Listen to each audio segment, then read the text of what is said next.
नमस्कार साथियों, स्वागत है आप सभी का अंकित इंस्पायर्स इंडिया पर। मैं हूं अंकित अवस्थी। इस देश ने राम मंदिर का निर्माण देखा, आंदोलन देखा, राम नाम की जो आस्था है उसको परवान चढ़ते देखा। लेकिन हाल ही में राम मंदिर के अंदर हुए एक घोटाले ने आस्था के ऊपर कहीं ना कहीं लोगों के चोट पहुंचाई है। कुछ दिनों पहले मैंने आपके साथ एक सुर्खी साझा की थी जिसमें कहा था कि राम नाम पर लूट हुई। असल में कुछ लोग जो राम मंदिर के अंदर आ रहे चढ़ावे में सेंधमारी कर रहे थे, उसके चलते कहीं ना कहीं लोगों की आस्था पर नुकसान या चोट पहुंची है। इस बात को विपक्ष के रूप में मुलायम सिंह यादव जी के सुपुत्र अखिलेश यादव जी ने सबसे पहले उठाया।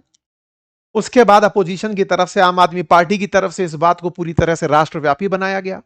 आज यह मामला इस बात पर आकर टिका है कि जिस राम मंदिर के संचालन की पूरी जिम्मेदारी एक ट्रस्ट के अधीन है, जो ट्रस्ट सुप्रीम कोर्ट के कहने पर बना है, जो ट्रस्ट सुप्रीम कोर्ट के आदेश पर केंद्र द्वारा बना है, उस ट्रस्ट के ही कुछ लोगों की मिलीभगत या फिर नेग्लिजेंस या फिर उनके द्वारा सुपरवाइजरी रोल में की गई जो गलतियां हैं, उनके चलते इतनी बड़ी गलती हुई है।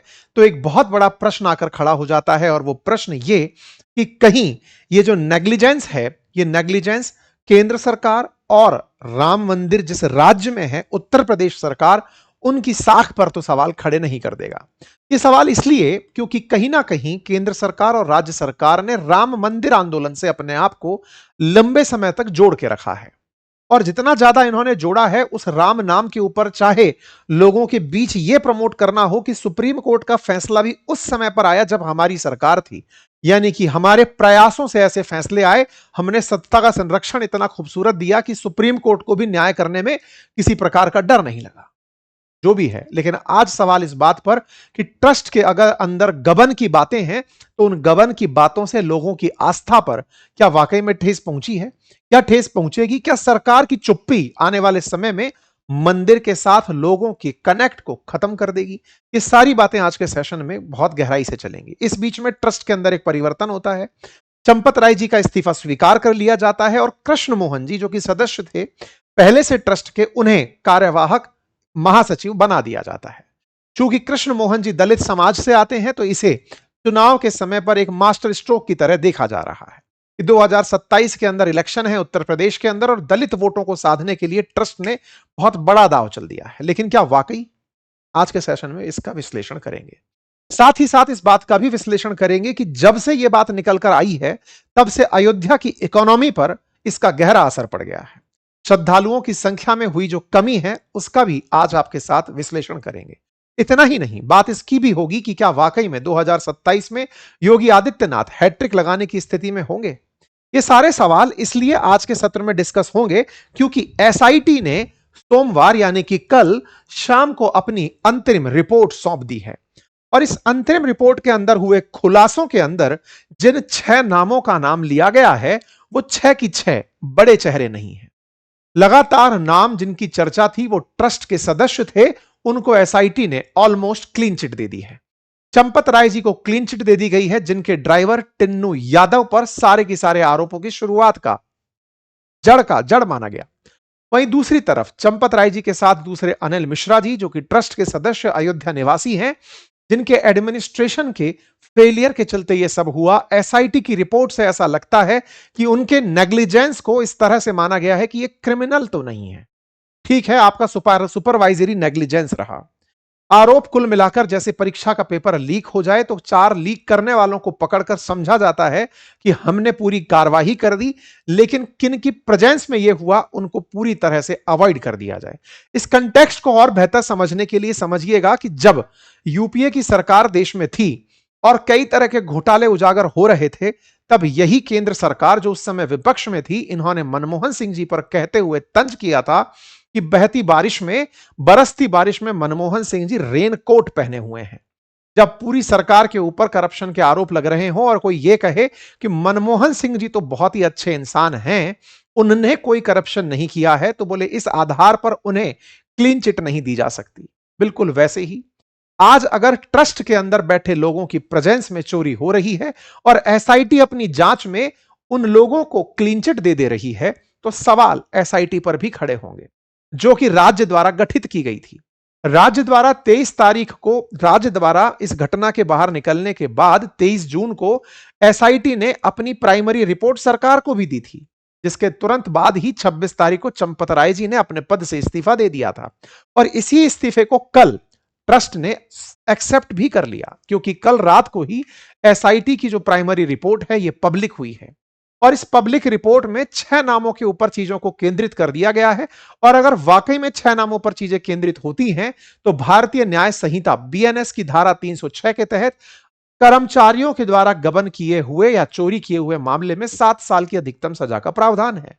तो क्या वाकई में राम मंदिर के अंदर हुई लूट 7 साल की 6 व्यक्तियों को सजा के साथ, जिसमें भी बाद में जमानत मिल ही जाती है साक्ष्य और कहीं ना कहीं किसी प्रकार की चार्जशीट के अभाव में, तो क्या करोड़ों लाखों लोगों की आस्था पर एक धारा आकर के काम करके चली जाएगी? क्या इस बात में नेग्लिजेंस का कोई भी रोल नहीं होगा? आइए इस बात पर और गहराई से चिंतन करते हैं। क्योंकि अल्टीमेटली जिनको कोषाध्यक्ष बनाया गया था, नाम है जिनका गोविंद देवगिरी, कल वो मीडिया के सामने रूबरू हुए और उन्होंने अपनी तरफ से जवाब दिया कि मैं तो यहां होता नहीं था, मैंने डेलीगेशन ऑफ पावर किया हुआ था, लोग मेरे बिहाफ पर काम कर रहे थे, जिन्होंने किया उनसे और उनके नीचे रह रहे लोगों से अगर कुछ हुआ तो हम उसको जवाब देने के लिए तैयार हैं। यानी कि एक प्रकार से करोड़ों लोगों के आस्था के केंद्र राम मंदिर के अंदर गिल मिलाकर 3-4 लोगों के हाथ में पूरी व्यवस्था आई, आस्था 3-4 लोगों के डिसीजंस पर आकर टिक गई। जिस राम मंदिर के निर्माण में हजारों कार सेवकों, लाखों कार्यकर्ताओं और करोड़ों सनातन प्रेमियों ने बड़े आस्था के साथ राम मंदिर निर्माण को देखा, 2024 में राम मंदिर रामलला दर्शन को पूरी दिवाली की तरह सेलिब्रेट किया, आज वो लोग 3-4 लोगों के ऊपर केंद्रित होती हुई इस बहस को देखकर मन ही मन बड़ा अचरज कर रहे हैं। अचरज इस बात का कि इस सरकार ने जिसे एज ए फेस्टिवल सेलिब्रेट करवाया हो, लोगों के मन में इस आस्था को इस तरह से पैदा होने का माहौल दिया हो कि सोचो हम हैं तो राम मंदिर बन गए हैं। अब राम मंदिर तो बन गया, लेकिन राम मंदिर के अंदर अगर गिनती के 3-4 लोगों की प्रेजेंस में आस्था का मजाक बन गया और सरकार चुप हो गई, प्रधानमंत्री का कोई ट्वीट नहीं, ये कई सारे सवाल खड़े करता है। आइए एक एक करके उन सब चीजों पर चलते हैं जो एसआईटी की प्राइमरी रिपोर्ट में निकल कर आए, प्रिलिमिनरी रिपोर्ट में निकल कर आए हैं। प्रिलिमिनरी रिपोर्ट में जिनका जिक्र है उनके बारे में भी चर्चा कर लेते हैं। जिक्र यहां पर अनिल मिश्रा का है। अनिल मिश्रा के बारे में, जिन्होंने इस्तीफा चंपत राय जी के साथ साथ ही दे दिया था, उनके बारे में कहा गया है कि आपका नेग्लिजेंस था। यानी कि एसआईटी ने कहीं ना कहीं अपनी बातों में चंपत राय जी को तो पूरी तरह क्लीन चिट दी है और इन्हें पूरी तरह से छोड़ दिया है। चंपत राय जी को इसलिए क्योंकि कहीं ना कहीं संघ का यह प्रभाव पूरे टाइम रहा है कि चंपत राय जी एकदम देव पुरुष व्यक्ति हैं, उनके द्वारा किसी प्रकार की कोई भी गलती नहीं की जा सकती, क्योंकि उनका कोई भी बिलोंगिंग नहीं है, ना कोई आगे ना कोई पीछे, किसके लिए वो करेंगे। वो पूरे टाइम आंदोलन से जुड़े रहे हैं और इसीलिए उन्हें यह जिम्मेदारी दी गई है।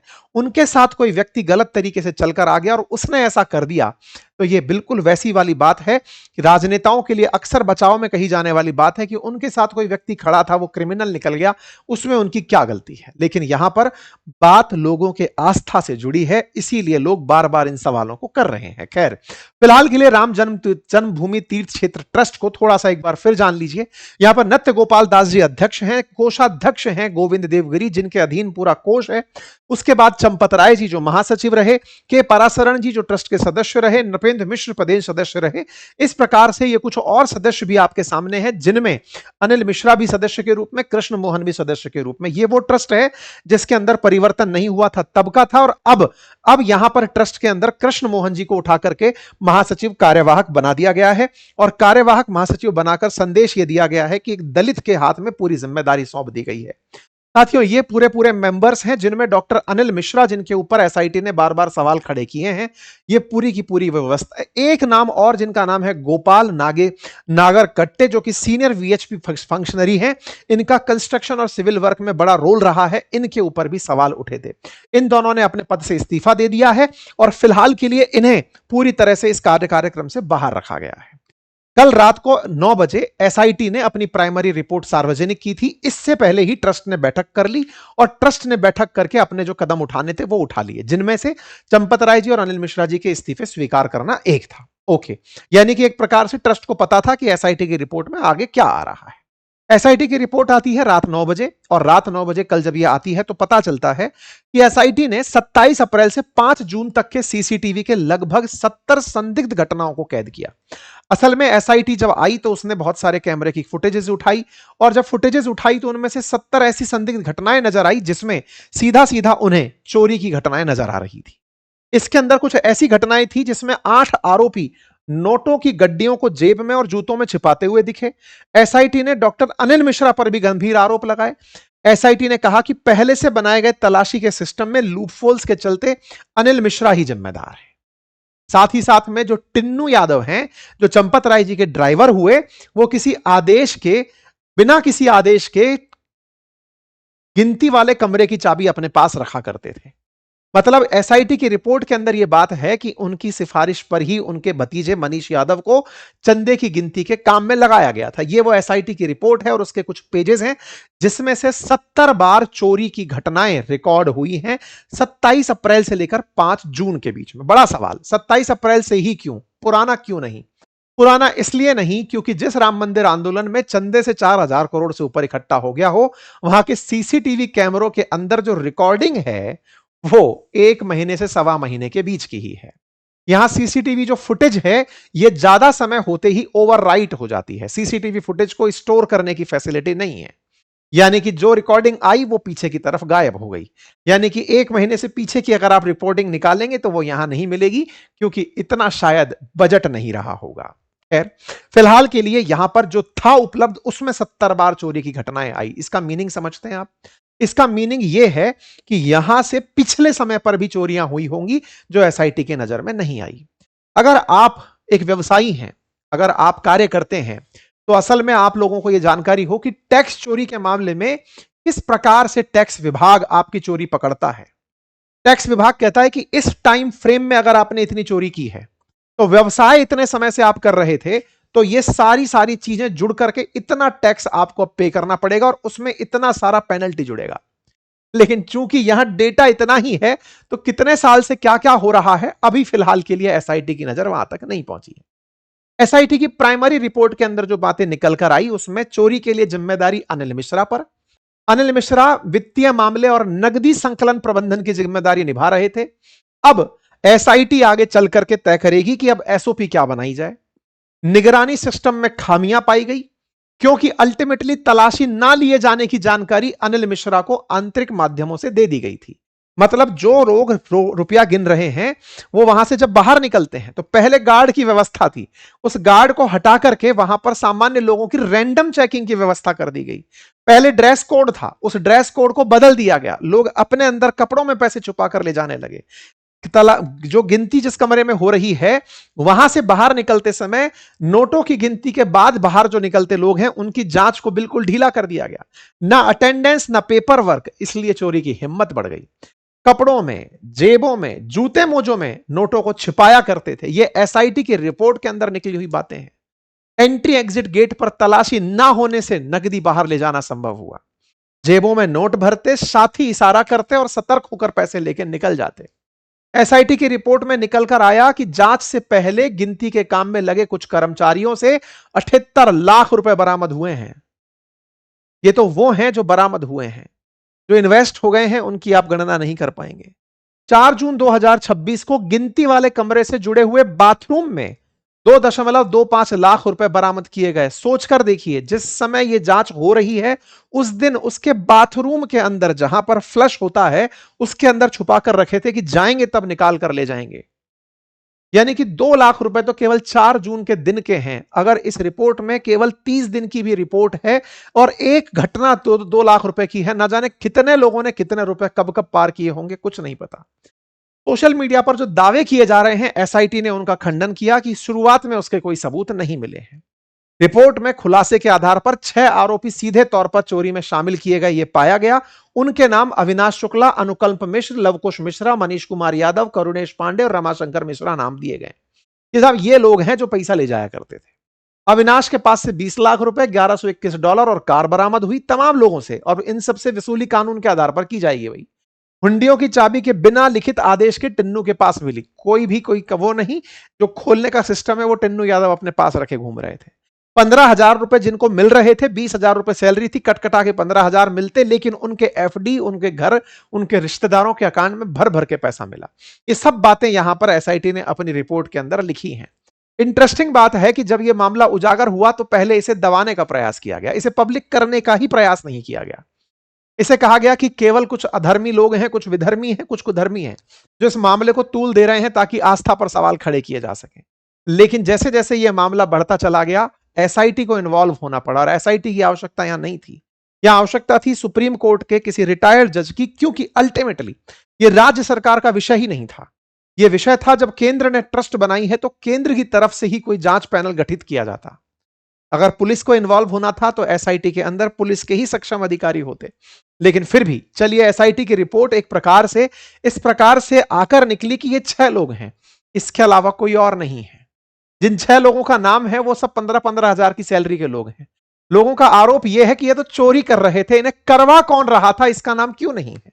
ये जो 6 लोग हैं इनको तो आपने निकाल दिया कि ये लोग हैं 15,000 की सैलरी वाले लोग हैं, इनके पास 79 लाख बरामद हुए हैं, हमने चोर पकड़ लिया। लेकिन गेट किसने खोलकर छोड़ दिया, किसके संरक्षण में यह हुआ, और अगर हुआ तो फिर उसकी जिम्मेदारी कौन तय करेगा। ये सारी बातें अब फिलहाल के लिए सभी धर्मावलंबियों के मन में तैर रही हैं।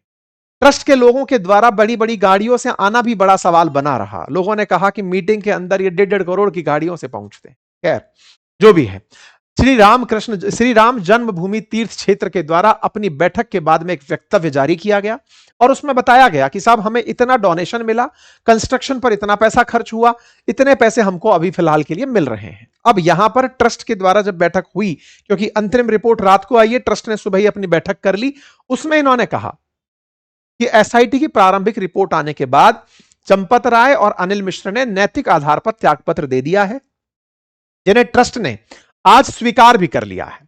और इसके साथ साथ ही गोपाल नगर कोटे जो विशिष्ट आमंत्रित सदस्य थे, उन्हें भी हटाने का निर्णय लिया गया, यानी जिन पर सवाल उठे उन्हें हटाने का निर्णय ले लिया गया है।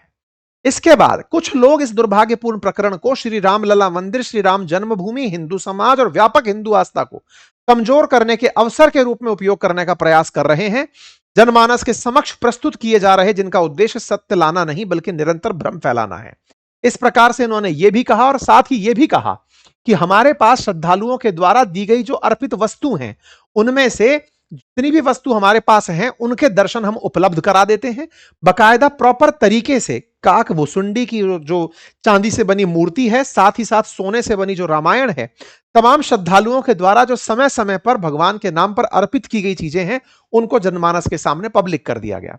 और पब्लिक करके यह कहा गया ट्रस्ट के द्वारा कि यदि आपको आकर के अपने दान की हुई वस्तु को दोबारा चेक करना है तो आप आकर चेक कर सकते हैं। चांदी की जो वस्तुएं दी गई, हमने उनको बकायदा सरकारी टकसाल से गलाकर चांदी की रॉड में कन्वर्ट करा के रखा हुआ है।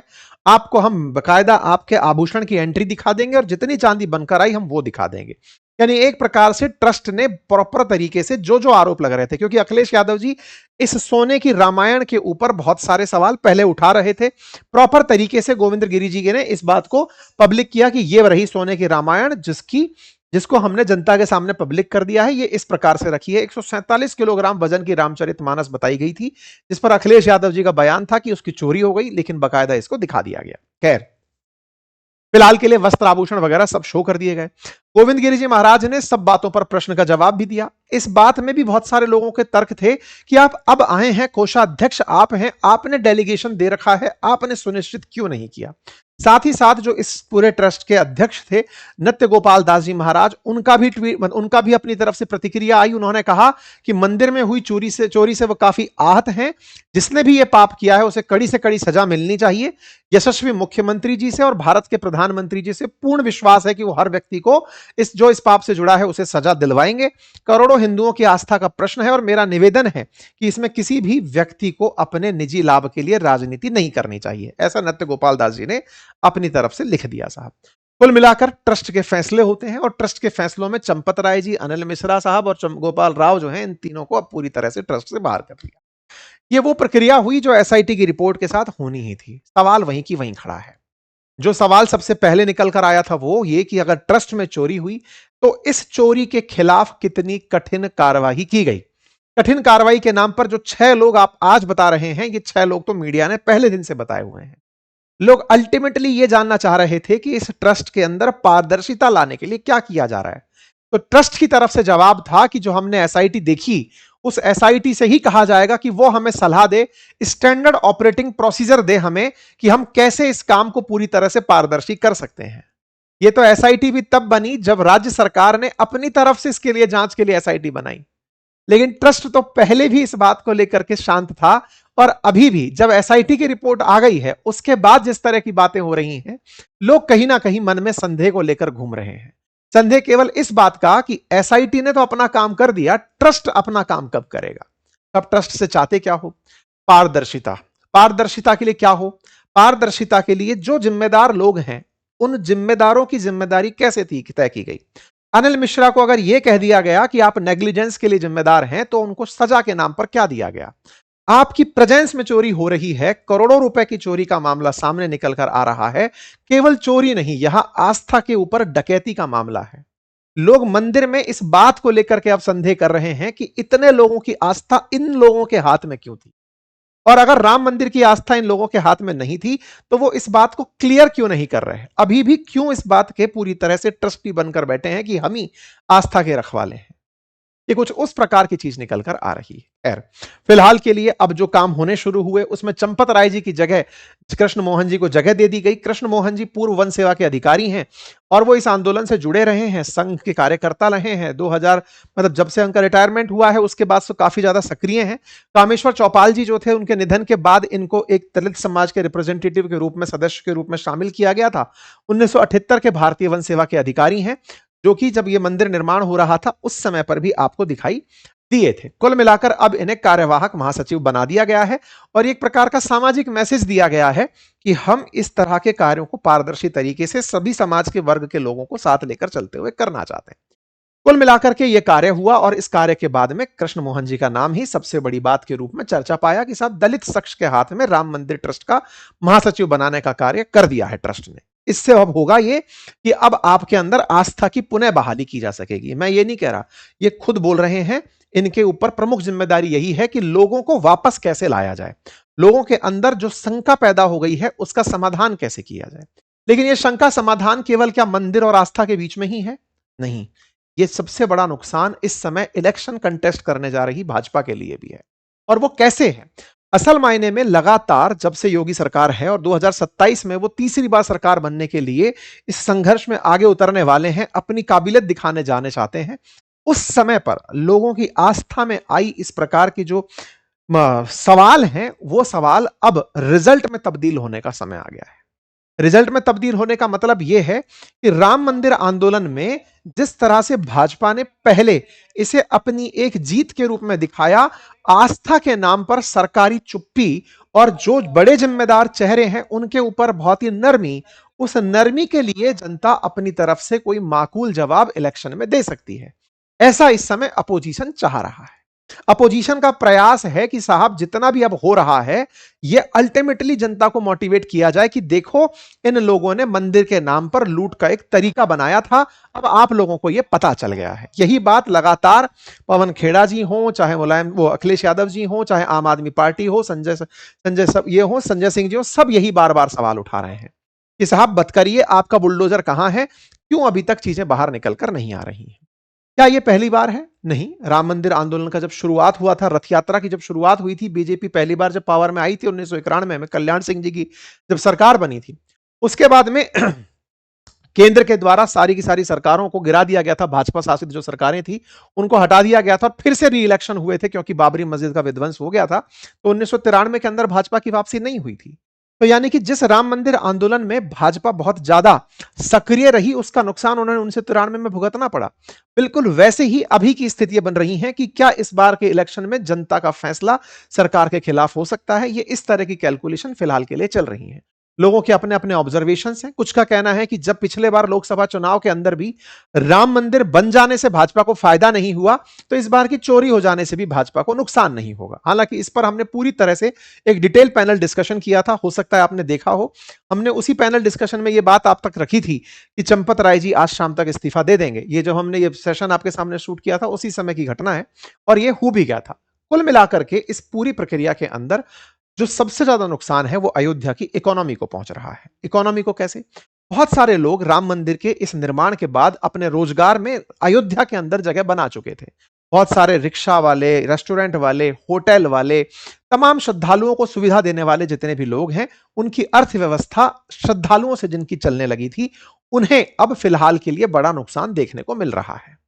बकायदा आईआईएम लखनऊ ने तो यह सर्वे तक किया था कि कैसे अयोध्या बन जाने से रिवर्स माइग्रेशन हुआ है, लेकिन अभी की जो स्थिति बनी है, यह बात सच है कि जून जुलाई के अंदर डिप आता है। यह आप देख सकते हैं, श्रद्धालुओं की संख्या के अंदर एक गिरावट आती है।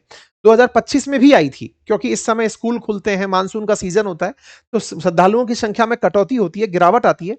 लेकिन क्या यह गिरावट सस्टेन कर जाएगी, यह एक बड़ा चिंता का सवाल बन रहा है। ऐसे सेक्टर के अंदर जितने सारे लोग इन्वॉल्व हैं हॉस्पिटैलिटी के अंदर, लोगों को, श्रद्धालुओं को मदद करने के अंदर, अगर उनकी संख्या कम होती है तो यह अपने आप में एक बड़ा चिंता का विषय बनेगा। क्योंकि इस समय अयोध्या के अंदर ई रिक्शा की संख्या 17,000 से पार हो गई है।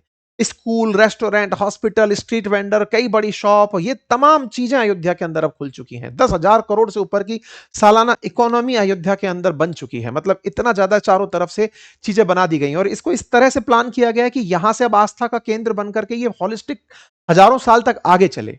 इस विजन को अगर उत्तर प्रदेश सरकार सही मायने में लोगों तक आगे ले जाना चाहती है, तो उनके लिए यह विषय एक बहुत बड़ी चुनौती बनकर सामने उभरने वाला है। देखना होगा कि जनता इसे कैसे लेती है, योगी आदित्यनाथ इसमें और क्या कठिन फैसले लेते हैं। केंद्र सरकार की चुप्पी क्या वाकई में एक बड़ा नुकसान का कारण बन सकती है। आने वाले समय में जो भी होगा आप तक जरूर बताया जाएगा। आपकी इस विषय पर क्या राय है, अपनी राय कमेंट बॉक्स में जरूर रखें। बाकी कम्युनिकेशन स्किल और पर्सनैलिटी डेवलपमेंट के लिए जो हम कोर्स आपके लिए लेकर आए हैं वो लाइव हो चुका है, क्लासेस शुरू हो चुकी हैं, जिसमें ये तमाम मॉड्यूल्स जो आपके पीछे चल रहे हैं ये आपके साथ डिस्कस किए जाने हैं। इस क्लास के अंदर एडमिशन लेने के लिए लिंक कमेंट बॉक्स में पिन है। कूपन कोड अंकित 33 वैलिड है, जाकर आप उसके अंदर एनरोल कर सकते हैं। 1 साल की वैधता के साथ क्या क्या हम इसमें सिखाएंगे वो आप इनके अंदर चलता हुआ देख सकते हैं। धन्यवाद।